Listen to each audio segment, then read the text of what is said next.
Gözlerimiz ufkun heybetinde. Ayaklarımız kendi çukuruna mühürlü. Avucumuzda biriken bir dirhem toprak. Sığındığımız son kale. Diz çöktüm o yüksek eşikte. Külü cevherden ayırıyor parmaklarım. Arkamızda sokak lambasından kaçan ürkek gölgeler. Cebimizde paslanan akçeler, ölülerin kapalı gözleri.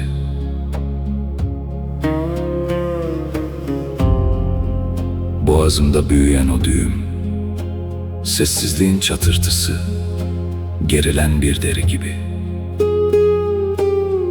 Omuzlarımda çürüyen bu yamalı elbise.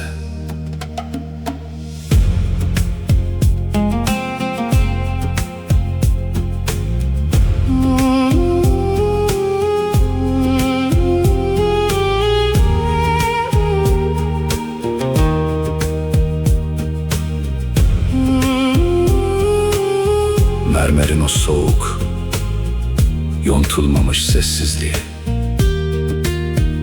Rüzgarla kadim, yüz yüze bir uçurum derinliği. Parmak uçlarım, eski bir tabutun paslı çivileri. Kendi gölgemi çakıyor sırtımdaki duvara. Dokunduğum ten, avını yitirmiş bir pençenin gerginliğiyle titrek. Bu ıssızlıkta benimle birlikte ufalanan kerpiç.